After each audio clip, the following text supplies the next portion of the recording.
Estamos llevando un tema muy interesante, muy bonito, muy amplio, y también estamos celebrando un mes especial, ¿verdad? El mes de la Biblia. ¿Cuántos escritores más o menos escribieron la Biblia? ¿Cuántos? Aproximadamente 40, ¿verdad? ¿En cuánto tiempo? Creo que lo más cercano que podríamos decir es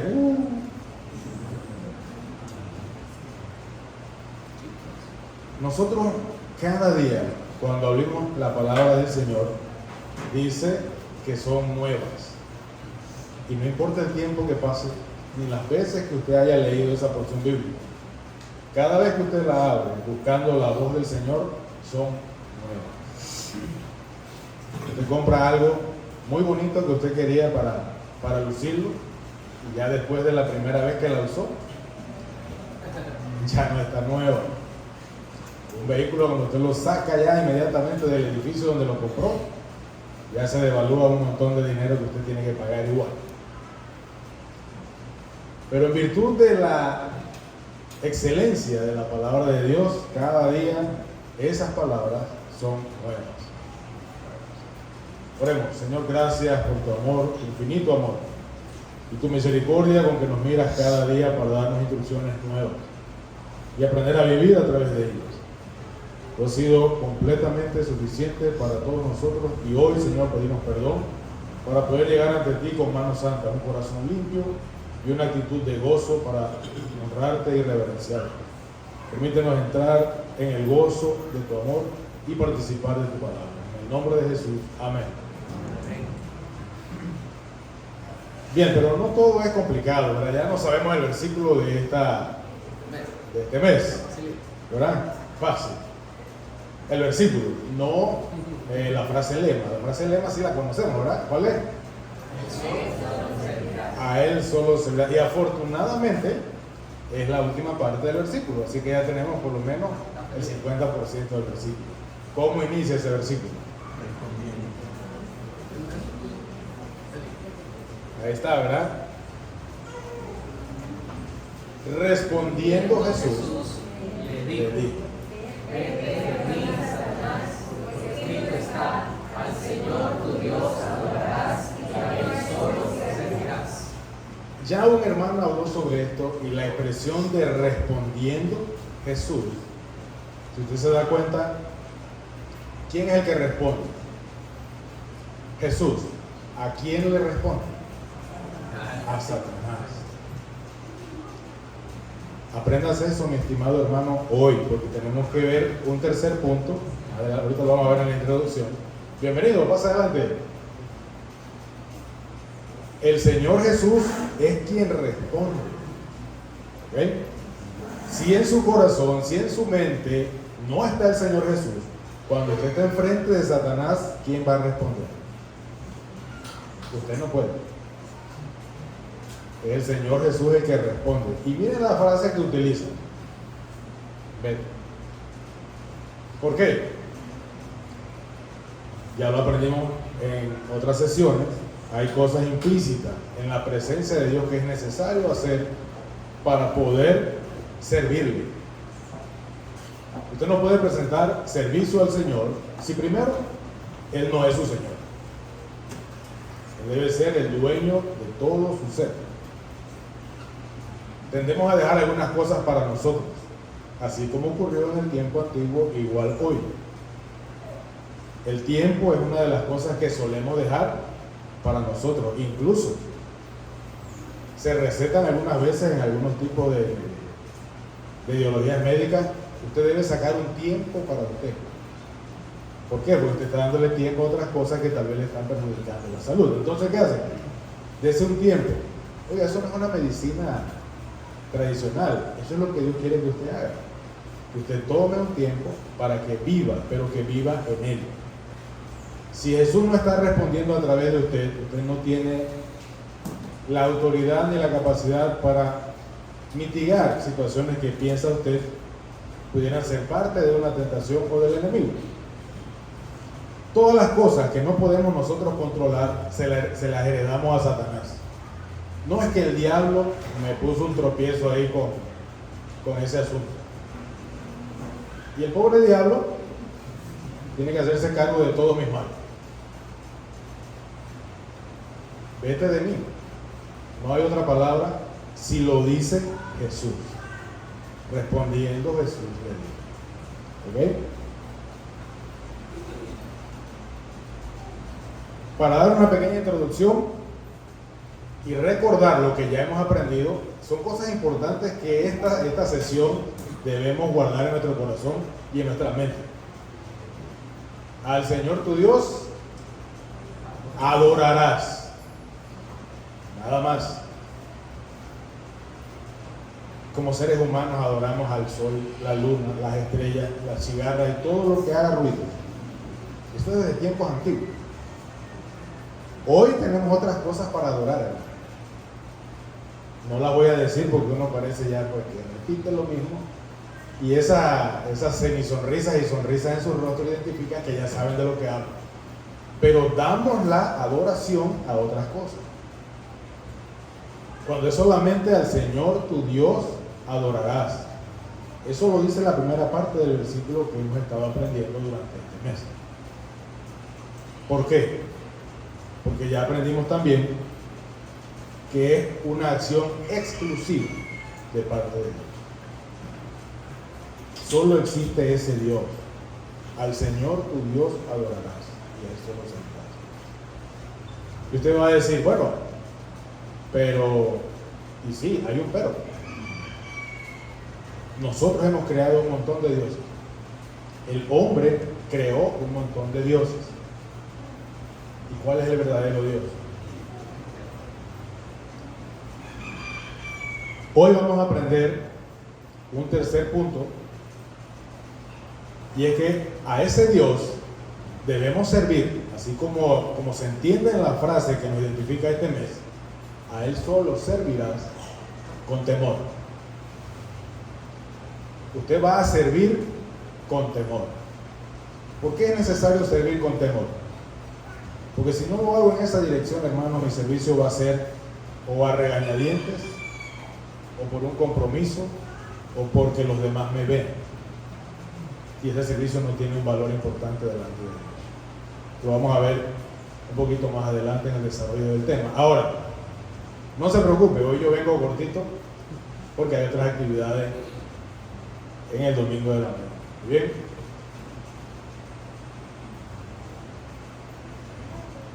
Ya la tenemos clarita, ¿verdad?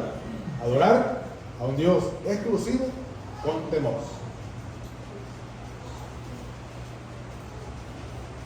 Vamos a ese pasaje, por favor, mis hermanos, para ver algo interesante.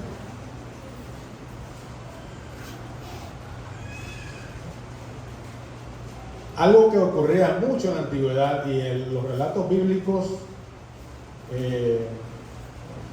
están, diría yo, llenos de ello, ¿verdad? Era esa facilidad con la que el pueblo de Israel se desviaba del servicio al Señor. ¿No les parece a ustedes así? Y cada libro que usted empieza a leer, se da cuenta que en algún punto el pueblo se desviaba. No, y si cuando entras a leer los jueces es peor todavía. Ahí incluso en un mismo capítulo hay hasta 2 y 3 situaciones complicadas que el inicio del mal del pueblo, ¿con qué frase es? Y se apartó el pueblo y vino sobre ellos el mal. Miren que no era una situación de que Satanás estaba ahí, ¿verdad?, tratando de pegar, sino que nosotros nos apartamos. Pasaba un tiempo, se levantaba un juez y durante la vida de ese juez todo volvía a una aparente calma. Pero cuando ese juez moría, ¿qué ocurría? Otra vez regresábamos a buscar otros dioses. El asunto es que buscamos otros dioses. Recuerde que Dios es un Dios exclusivo. Él no va a compartir su gloria y su honra con nadie. Todos los demás se doblegan ante Él, doblan sus rodillas ante Él. y usted insiste en traerle otras cosas a competencia. Usted y yo insistimos en eso. Ahora bien, esa frasecita que está ahí es una frasecita no dicha en bajo volumen. ¿Okay? Y el contexto histórico de esto es bien difícil, muy pesado, de muerte incluso. Lo que dice ahí: oye, Israel, Jehová, ¿de quién? Nuestro. Jehová, nuestro Dios, uno es. Y si yo dijera aquí,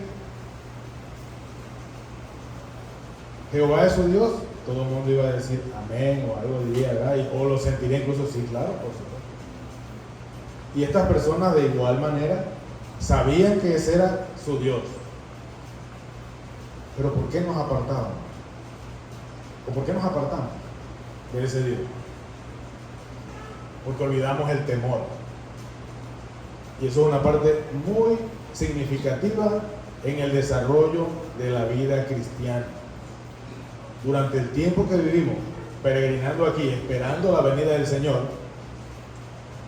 olvidamos temer a ese Dios.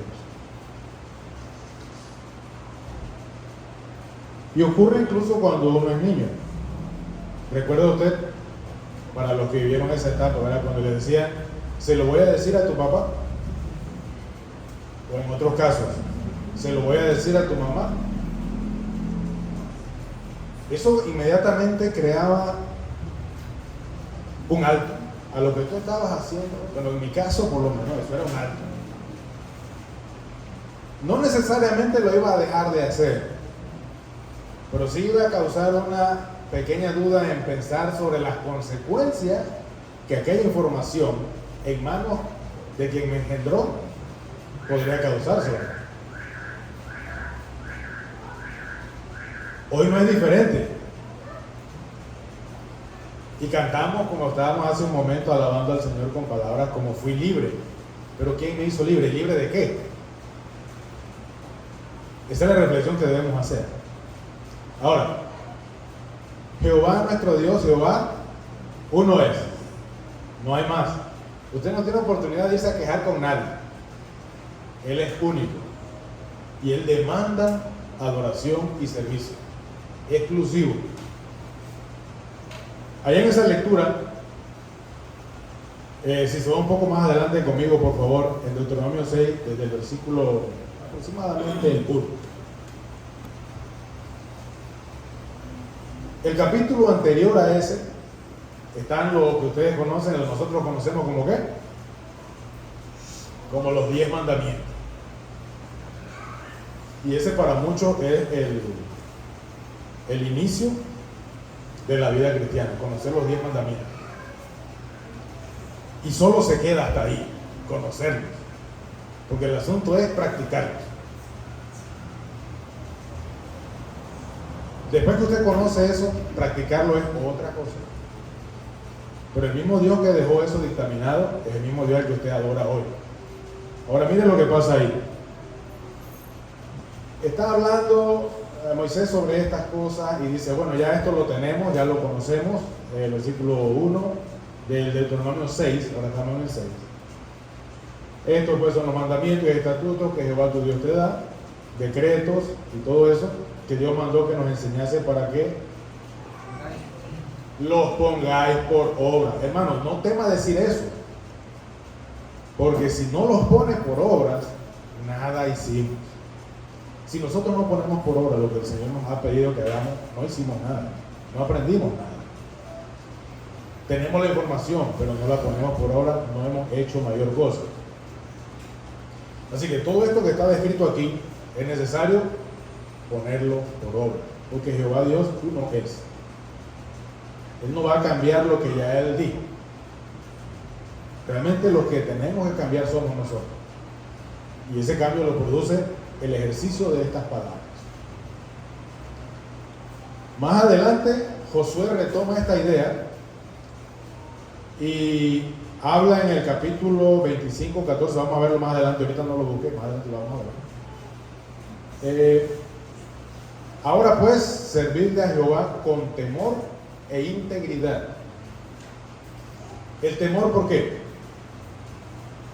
Porque cuando yo tengo temor a algo, yo entiendo su autoridad. ¿Ok?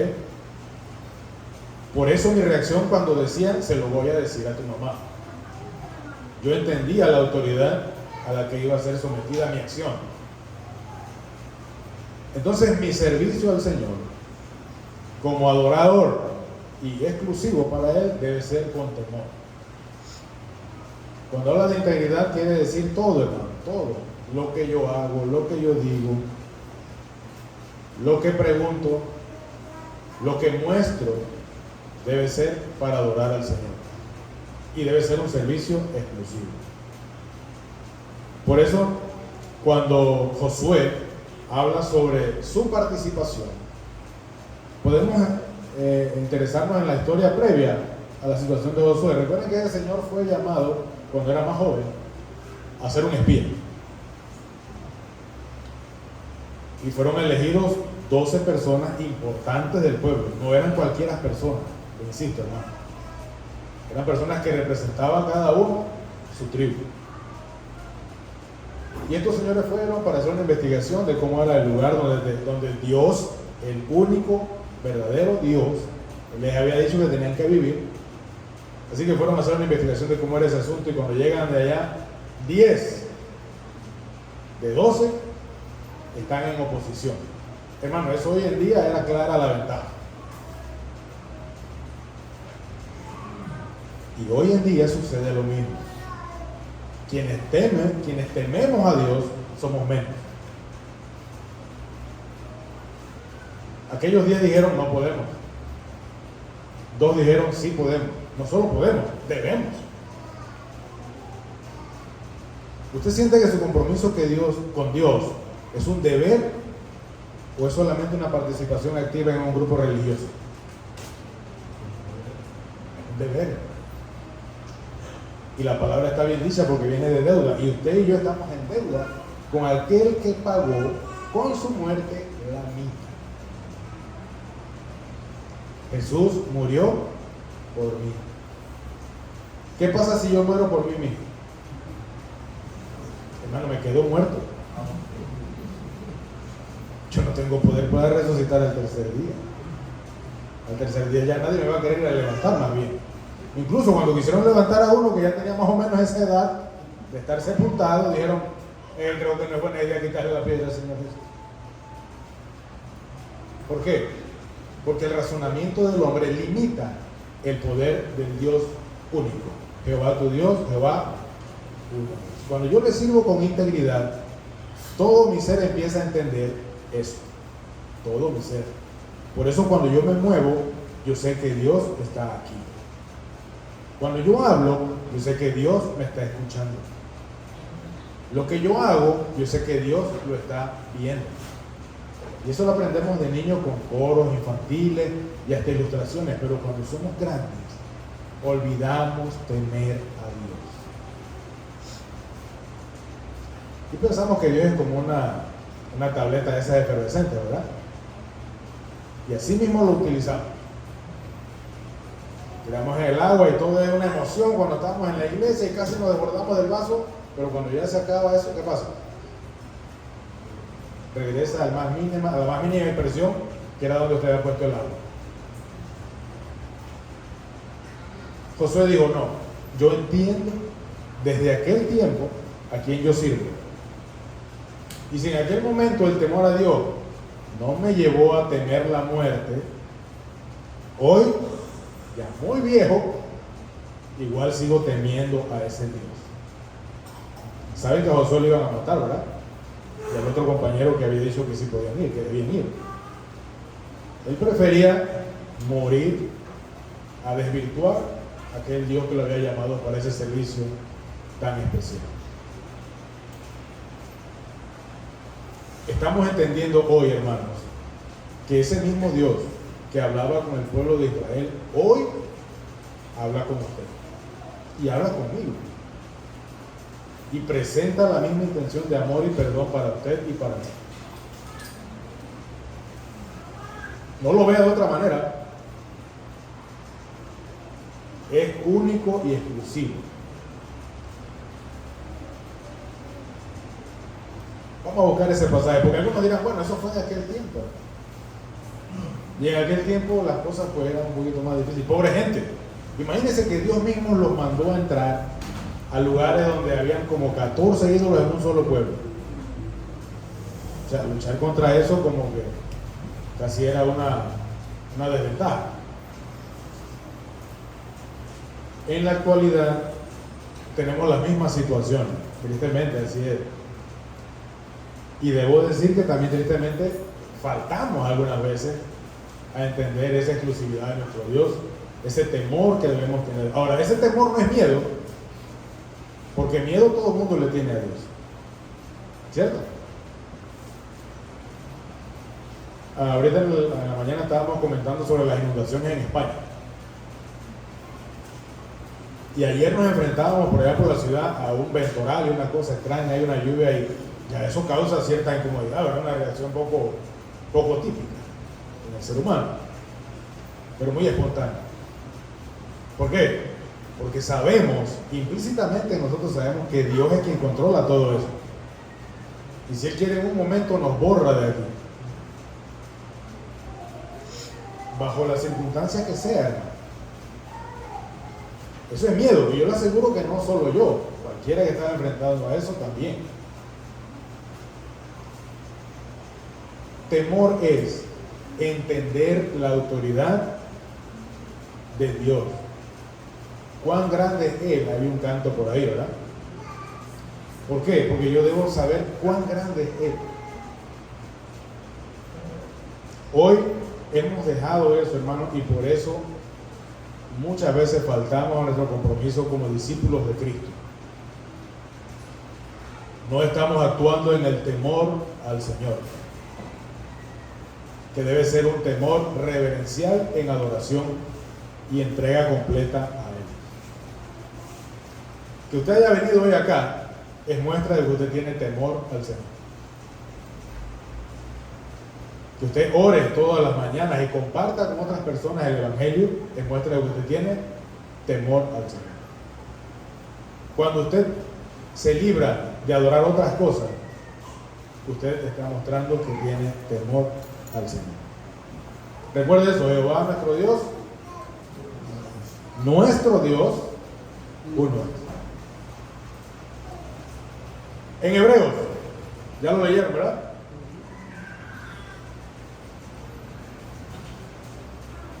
Nosotros, ese pasaje de Hebreos debemos entenderlo no no a una aplicación como nuestra, sino en una aplicación actual. Eso no afecta solamente a los hebreos o a los judíos, como se quiera llamarlo. Eso también lo afecta a usted. Me afectó a mí. Porque sin el perdón de Jesucristo, ¿quiénes serían hoy? No, yo no quiero ni imaginarme nada de eso.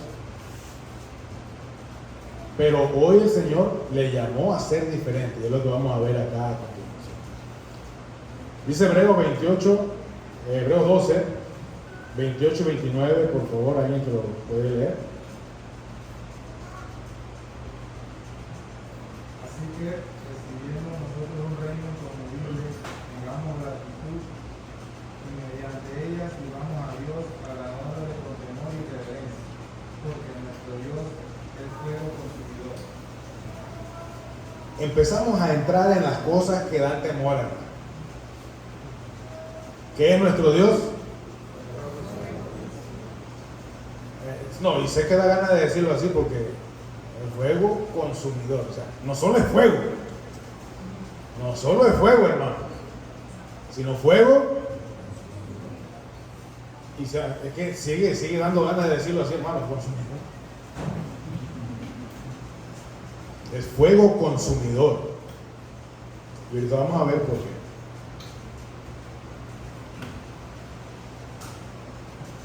Nosotros no hemos entendido a capacidad del poder de Dios, ¿cierto?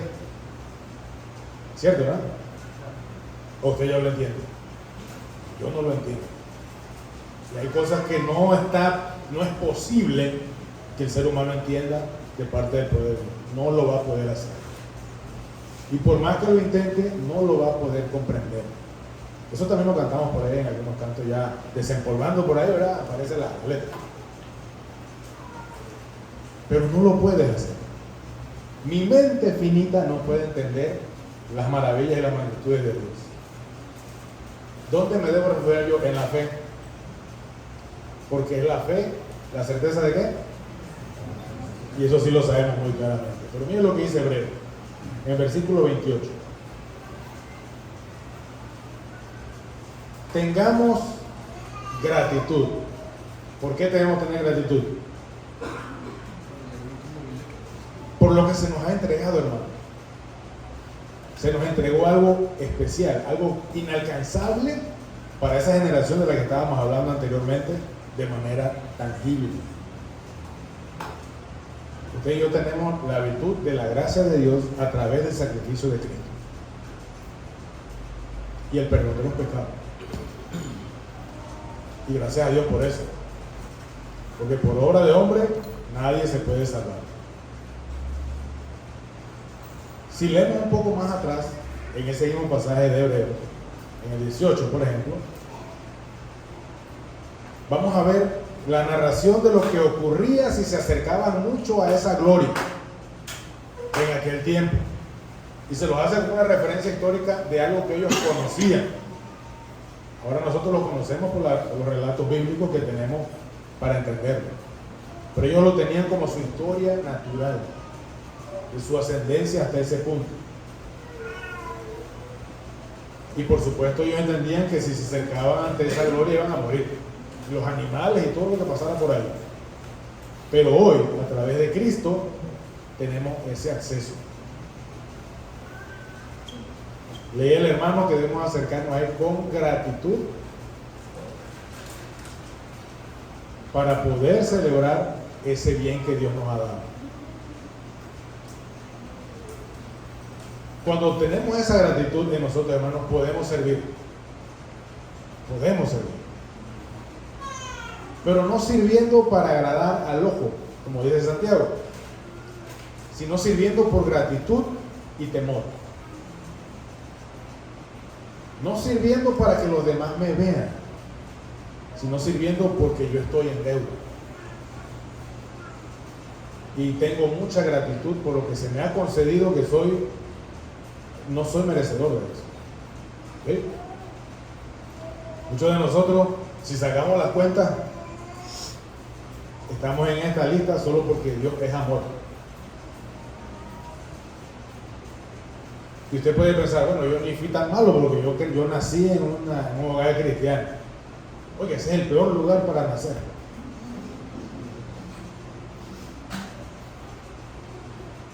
Porque usted no tiene excusa alguna de fallar. Y ahora Andrés me está mirando así con ojos de espanto. Cuando usted viene a los pies del Señor después de una vida de tropiezos, a usted se le hace más fácil entender el perdón que Dios le extendió. Entender que usted no va a pagar por las obras que hizo. Se le hace más fácil entender ese concepto que a alguien que creció en un ambiente netamente espiritual. Me quiero dar a entender sin ofender a aquellos que crecieron así. Yo crecí en un hogar cristiano, pudiera decirlo, pero igual, hermano, como todo ser humano, hay momentos de flaqueza y de gordeza también, pero hay que aprender. Lo que Dios tiene para mí es un perdón que yo no podía acceder si no es por la gracia de Jesucristo. Y Él está explicándolo aquí en este pasaje de Hebreos. Leemos más adelantito en el 24 del mismo 12, capítulo 12 de Hebreos. A Jesús, el mediador del nuevo pacto, y a la sangre rociada, que habla mejor que la de Abel. El testimonio del Señor Jesucristo por nosotros en la redención, en la remisión, en el borrar los pecados,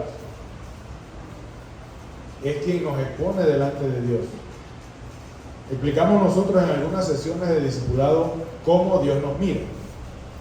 Y una de las preguntas más difíciles de responder es: ¿usted es criatura de Dios o es hijo de Dios? Y todo el mundo dice: bueno, yo soy hijo de Dios. Hermano, lamento decirle que no. Usted es hijo de Dios cuando nace de nuevo en Dios. Antes de eso, ¿qué? Usted es una criatura, hermano. Es una criatura de Dios. Y entonces la persona se sorprende y dice: no, pero venga acá. ¿Y cómo así? Entonces, ¿cómo llego yo allá? Y esa es la respuesta que usted tiene que dar. A través del mediador Jesucristo, usted puede acceder a ese nuevo nacimiento. Y se está explicando claramente aquí por qué.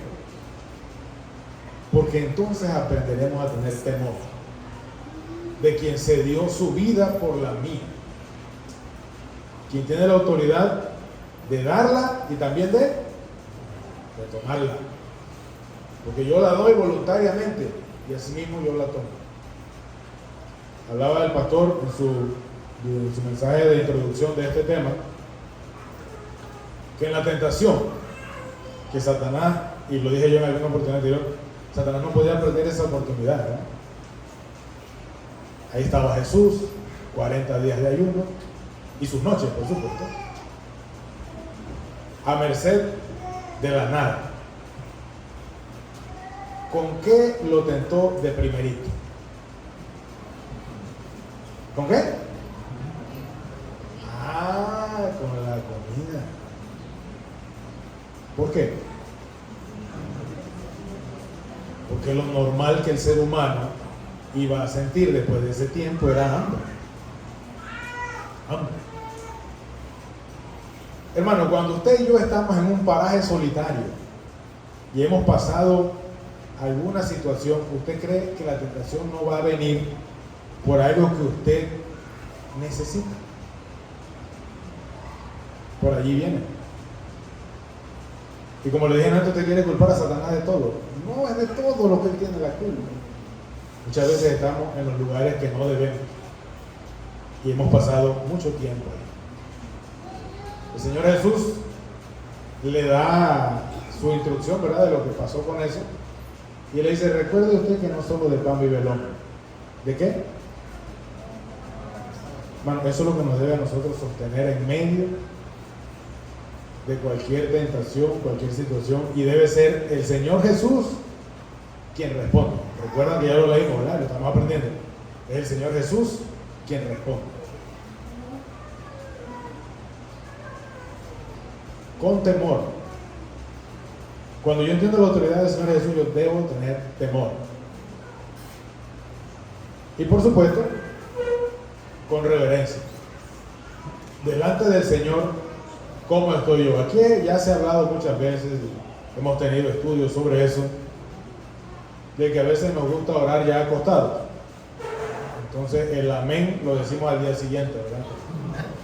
Nos despertamos. Bueno, pero cumplí, hermano. Yo estaba orando. ¿Será que hay temor ahí? Hay algunos lugares donde es prohibido o no se le permite el acceso a una persona que vaya con ¿cómo se llama? Con franela. Estaba buscando eso. Con franela, gracias. En pantalones cortos o en chancletas. Si usted va con ese atuendo, no puede entrar a esa oficina. Y usted dirá: pero bueno, aquí estamos en un país de trópicos que hace calor. Pero hay un estándar presentado para poder estar en ese lugar. Si usted no se presenta así, no puede estar en ese lugar. Hermano, y delante del Rey de Reyes, nosotros queremos llegar en chancleta. Y no hablo de la vestimenta, hablo de mis acciones, hablo de mi presentación delante de Dios. Queremos llegar con cualquier cosa.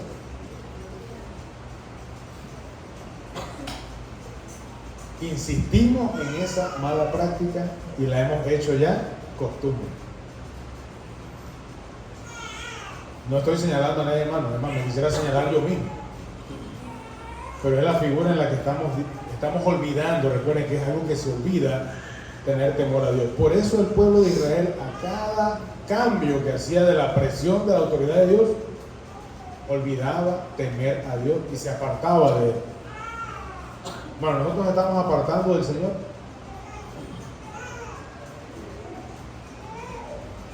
Cuando usted pone su salud antes que el Señor, usted se está apartando del Señor. Ay, es que va a llover y no puedo rociar.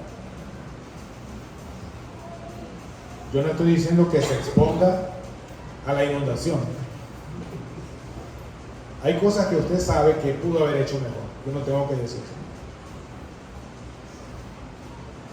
Y en virtud de esa dirección debe manejar su vida espiritual, porque usted tiene que presentar temor ante ese Dios. Cuando usted debe temor a ese Dios, usted entiende el amor de ese Dios.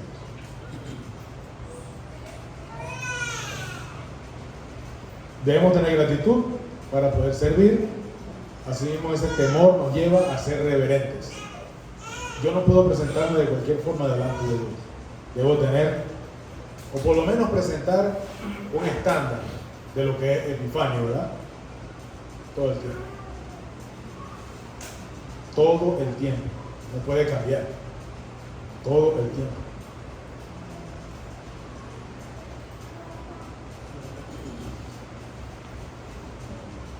Este es otro pasaje que ya también se ha estudiado con este propósito.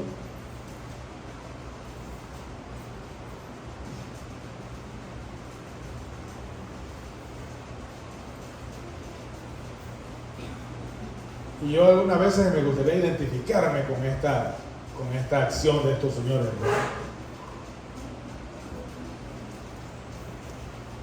Todos conocemos esa historia, es una historia ya bastante antigua.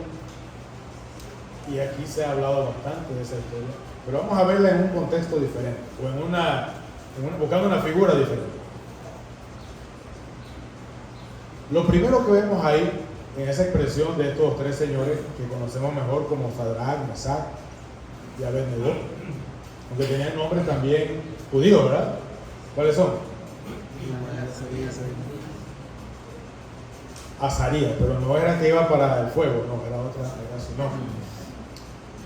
Entonces estos señores se presentan delante del rey y hay un edicto, hay una orden de muerte, por cierto, que si no se inclinaban ante la estatua de oro del actual gobernante, eran lanzados al horno de fuego ardiente.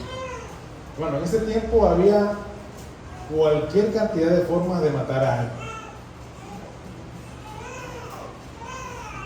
Pero ese señor eligió, bueno, esto ya lo hicimos, esto también, ya estamos cansados de esto otro, vamos a hacer algo diferente. Va al horno de fuego y gana el horno de fuego. ¿Recuerdan el aspecto que estamos viendo en estas enseñanzas? ¿Cuál es? Temor. Temor. Hermano, si ustedes le dicen que lo van a tirar a un fuego, un horno de fuego ardiendo, ¿eso no le da temor? Oiga, eso me da espanto a mí, ¿verdad? Si uno nada más ahí con un cerillo que se le olvide que esté encendido algo y se le quema el dedo y va ese dedo por la boca, no importa dónde estuvo antes, ¿verdad?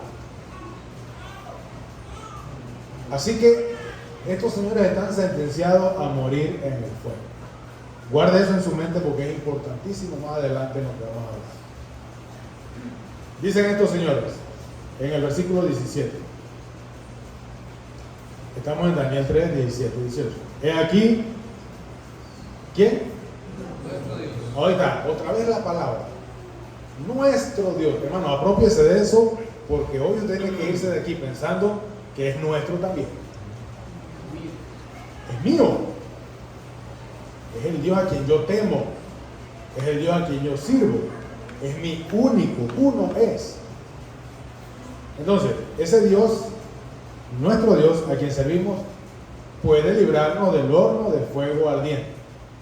Y de tu mano, oh rey. Oiga, esa expresión Ahí no hay duda en esa expresión.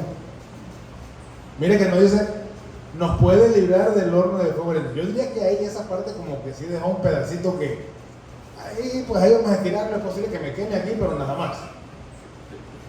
Pero cuando se enfrenta al hombre, le dice, de tu mano nos librará. Hay cosas que nosotros no podemos controlar, pero Dios sí. Lo que importa es que usted se las deje a Él. El asunto es que queremos hacerlas nosotros muchas veces. Yo he pagado las consecuencias de esa mala acción. Pero usted y yo debemos dejarle eso al Señor. De esa mano nos librará. Ahora, mire lo que sigue diciendo ahí, que eso es muy interesante. Y si no, digamos que sí nos tiran al fuego y digamos que nos quemamos. ¿Qué más? Sepas, oh rey, que no serviremos a tus dioses, ni tampoco te adoraremos a ti, porque eso es lo que está escrito ahí, en otras palabras. Esa identidad de presencia, de temor y de poder es la que debe identificar al discípulo de Cristo hoy. El Señor me puede librar, y si no, igual no voy a adorar nada que no sea el único, el solo Dios. Eso es lo que yo debo tener en mi corazón. ¿Que daba miedo al otro? Pero claro que da miedo, hermano. Claro que da miedo. Si usted desarrolla o sigue leyendo la historia, ahí va a ver esas tres cosas que están ahí en la diapositiva. Uno, la propiedad de mi Dios. Es mío. Yo me siento representado por Él.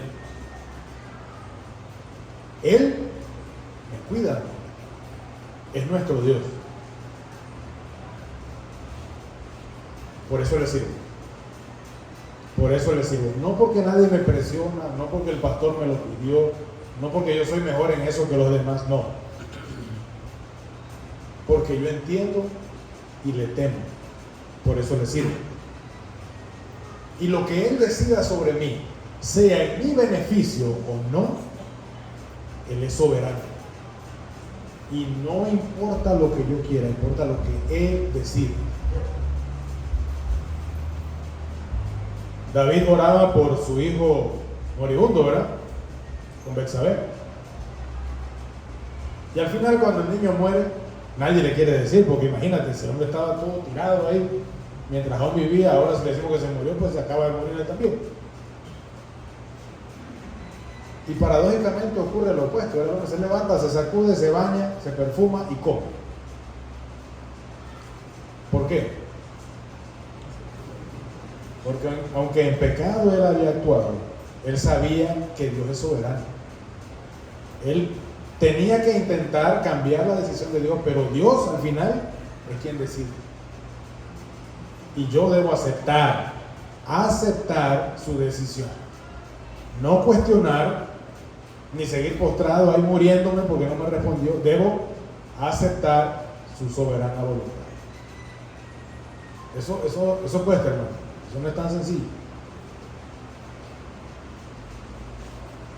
Ahora, ¿recuerdan lo que les dije del fuego consumidor? Dice que estos señores fueron levantados por hombres fuertes, soldados fuertes, y lanzados al horno que había sido calentado. ¿Cuántas veces más? 7 veces, hermano. Eso era para cocinar una buena sopa. 7, o sea, esta gente hay que ponerle un castigo ejemplar. Métale, si le había metido un tronco, métale 6 más, porque eso tiene que estar 7 veces más caliente que antes. Tan grande era la intensidad de ese calor que las personas que levantaron para tirar a los señores murieron, hermano. Eso me recordó un episodio de un compañero allá cuando trabajaba hace muchos años, un ingeniero de azúcar, casi se muere así tostado también. Y ellos caen allá en ese horno. No tengo ni idea cómo era ese horno, hermano. Y no quiero describírselo porque puede que me equivoque, pero el rey los veía donde estaban. Y cuando él se levanta asustado, dice, pero ven acá, nosotros no tiramos a 3 personas ahí. Y ellos todos iban enredados en sus mantas y en sus turbantes y amarrados allá. ¿Y por qué ahora yo veo 4? Y desatados, y que caminan y que están hablando allá como si estuvieran en boquete, ¿verdad?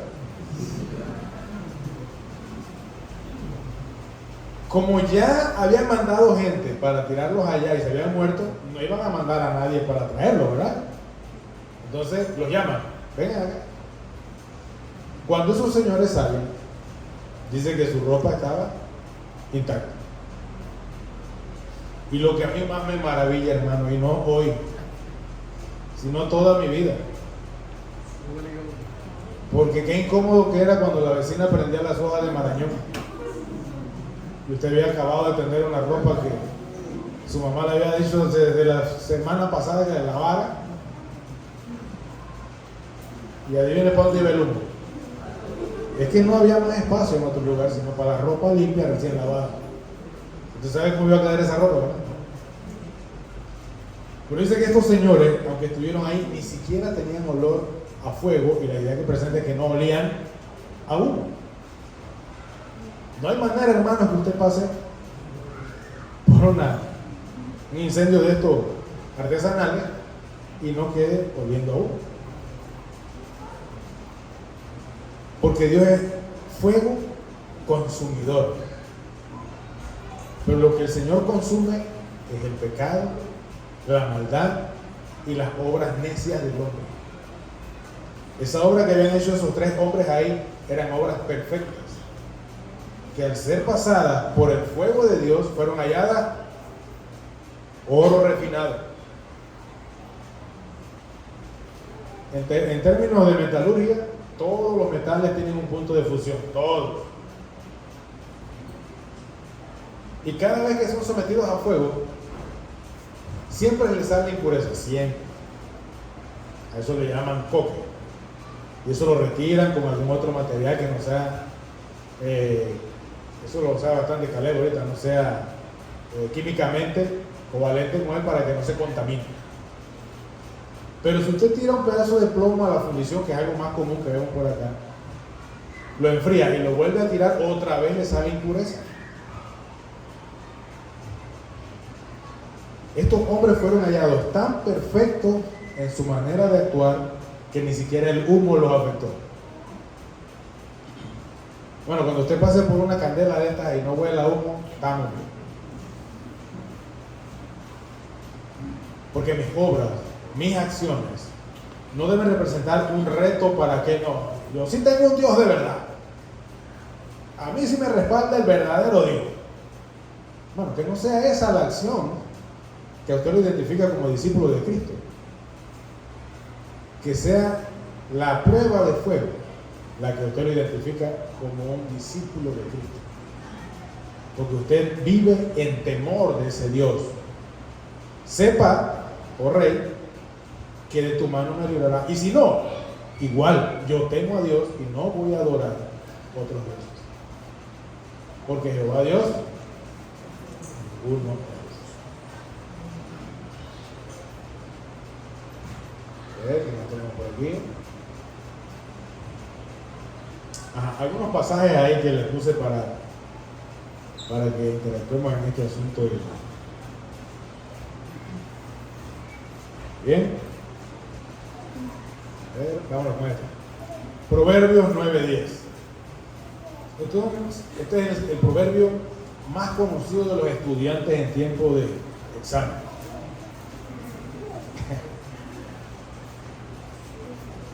El temor de Jehová es el principio de la sabiduría. Pero no es una sabiduría escolar, hermano. Debo decepcionarte hoy por eso. Porque tal vez alguna vez en la desesperación o en el afán diario pretendemos hacer que la Biblia nos favorezca siempre. Y no está mal que pienses así, por supuesto que no. Pero esta sabiduría es aquella que te lleva a comprender la magnitud de las cosas que estamos hablando acá. Esa fina amalgama que une tu vida espiritual con tus acciones es ese entendimiento de la santidad de Dios. Lo que tú haces refleja lo que hay en ti. Lo que yo digo debe hablar como Jesús respondió. Y eso debe pasar siempre, no solamente en ocasiones cuando hay verdad que yo soy hijo de Dios. No, debe ocurrir siempre. Es una forma de vida. Es una figura ejemplar del discípulo de Cristo en cualquier área de vida y las circunstancias en las que vive. El temor de Jehová es el principio de la sabiduría. Cuando usted va teniendo ese temor, ya empezó a ser sabio. Y eso es lo que debe vivir de ahí en adelante. ¿Por qué? Porque de ese Señor viene la inteligencia. No es que la inteligencia viene primero, así que no ore en esa dirección, amigo y hermano. Usted primero tema a Dios y después viene esa otra figura que sí le acompaña en la forma intelectual en la que se desarrolle, por supuesto. Incluso antes, cuando había competencias de lectura, estaba comprobado que los pelados que leían la Biblia tenían una facilidad de leer cualquier otra cosa increíble.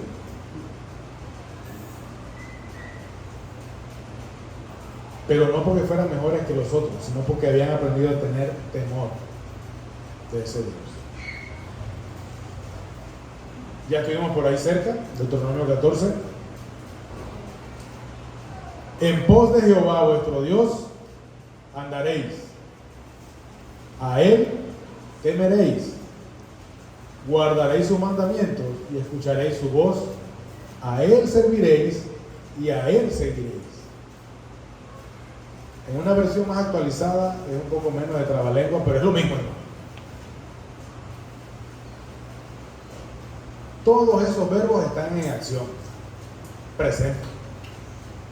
¿Por qué?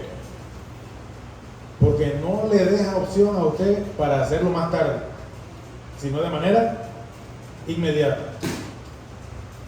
Inmediata. Al Señor adoraréis. Adoraréis. ¿Y qué sigue? Temeréis. ¿Cómo respondió Jesús a Satanás? Al Señor tu Dios adorarás y a Él solo servirás. Acá no cambia la idea. Primero hay que adorar, temer, y después, mucho después, viene servir. Lo que me deja a mí claramente identificado que si yo sirvo sin adoración y sin temor, no hice nada. No hice nada. Es posible que ayude a recoger una silla y nada más. Pero a Dios eso, cuando uno pasa por fuego, que sale del otro lado. Hay unas tostadoras de pan que usted pone el pan aquí, cuando sale allá ya va tostadito, ¿verdad? Imagínense que usted lo ponga aquí en la máquina que tiene Dios allá de purificación de obras. Esa máquina existe, yo no sé cómo es tampoco, ni me pregunto, pero esa máquina existe. Porque la Biblia dice que todas las obras van a ser probadas ¿con qué? Y hay obras de hojarasca, hay obras de oro, por supuesto. Y cuando pasen por el fuego, ¿qué va a quedar ahí? Se ofendió un hermano una vez que le dijeron que sus 35 años de espiritualidad podían resumirse en 15 días de una fidelidad ejemplar. ¿Cómo quedará la mía cuando pase por la maquinita esa? Que saldrá ya una boterita así de una pepita de oro. Ojalá sea una pepita de oro. Y Eclesiastés, sí, ahí está. Y bueno, porque no hay más nada que decir en cuanto a esto. O es así, o no es. O tememos a Dios, o solamente estamos creando una apariencia de piedad, que también existen esas cosas, hermano. ¿Y sabe dónde son esas apariencias de piedad? ¿Me lo quiere decir? En la iglesia, hermano. Es en la iglesia donde se aparenta la piedad. No es allá. Allá usted vive como le da la gana. Aquí yo hago una apariencia de piedad. Y esas son las obras que son probadas por fuego. Mira lo que dice ese pasaje ahí. El fin de todo el discurso oído es este: teme a Dios y guarda su mandamiento, porque esto es el todo del hombre. Bueno, aquí no hay un gris. Aquí es un resplandor que te enceguece. Si no, pregúntale a Saulo cuando lo vea. Queremos hacer que Dios sea un Dios de bolsillo, a mis conveniencias, y cuando yo me siento presionado, espérate un poquito. Dios, mira. Pase, ok. Pase la prueba. Con una dificultad otra vez. Usted tiene a Dios. Pase. Disculpe. Es que no se le notaba. Pero ahora que lo mostró, ya, pasa adelante. No hay nada más que hablar aquí, hermano. Dios es uno. Y eso es el todo del hombre. Dos cositas nada más: temer a Dios y guardar sus mandamientos. Mínimo. Si eso usted lo hace, usted está entrando en el temor del Señor. Porque no hay más. Jehová tu Dios, uno es. Recuerden, Él es un Dios que merece, está esperando de mí toda la adoración. Y es una adoración exclusiva. A veces yo converso con mi suegra sobre algunas letras de algunas canciones que andan por ahí, ¿verdad? Que parece más que está como conquistando a la chica que adorando. ¿No la ha escuchado usted? Yo sé que sí. Entonces, en ese escrutinio a veces uno desecha algunas cosas, incluso las pone en una categoría casi pecaminosa, ¿verdad? Pero al final, nada de eso tiene valor si no se está haciendo con temor y adoración para Dios.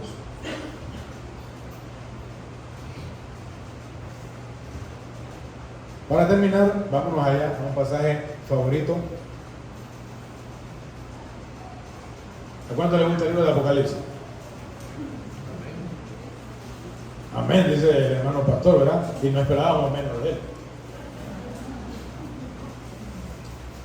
Hermano, en ese pequeño episodio aparecen unos personajes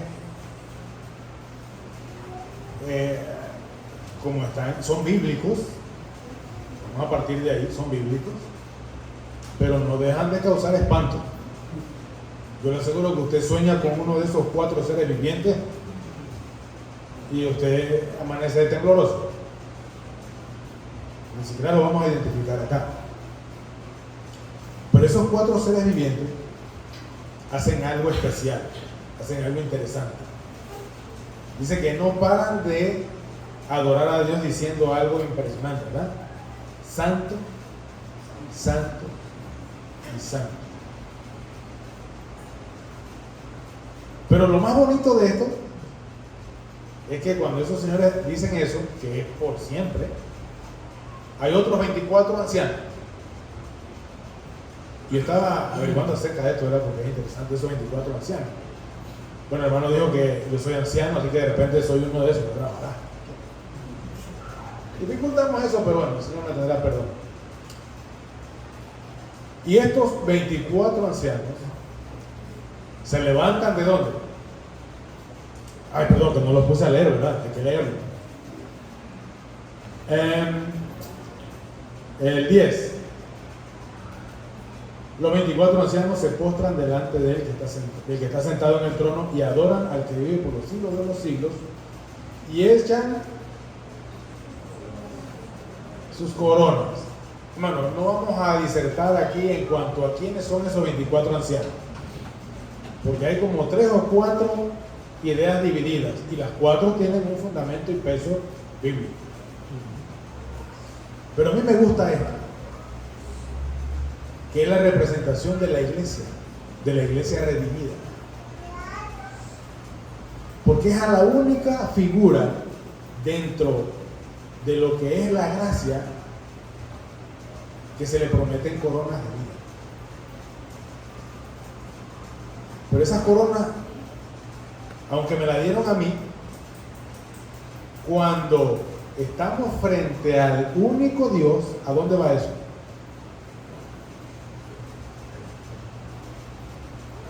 Porque si yo me quedo con esa corona, hermano, no estoy adorando.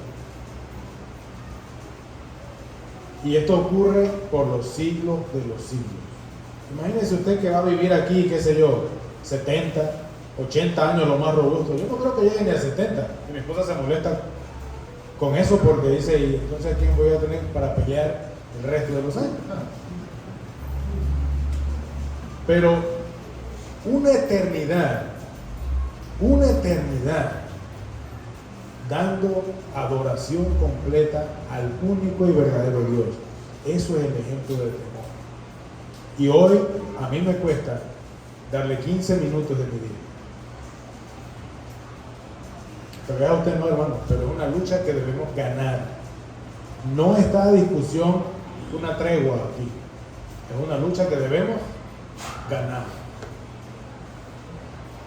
Porque si esta figura ejemplar en un plano celestial futuro es nuestra, yo quiero estar ahí. Yo quiero participar de esa celebración. Yo quiero vivir con esa emoción de adorar todos los días al Rey de Reyes y Señor de Señores. Amén. Oremos, hermanos. Gracias, Padre, por tu amor y tu perdón. Hoy celebramos el temor que rendimos ante ti, entendiendo el perdón que hiciste por nuestros pecados, esa forma en que entregaste tu vida para darnos a nosotros la eternidad. Hoy queremos entender que la exclusividad de nuestra adoración es porque tememos al único y verdadero Dios, a quien será la honra y la gloria por los siglos de los siglos. Y toda lengua va a confesar, y toda iglesia, toda denominación, toda congregación cristocéntrica que haya formulado una doctrina en la que tú eres el centro, en la que tú eres el guía, sea llevada en gloria, Señor, y sea perdonada por tu santo amor. Y queremos compartir, Señor, esas coronas, ponerlas a tus pies como único y verdadero adorador, siendo el único de peso que llevamos para dar, Señor, la gloria merecida a tu nombre. Gracias una vez más por tu palabra expuesta y que sea en tu bendición darnos la correcta figura para darte cada día lo que tú te mereces. En el nombre de Jesús, amén.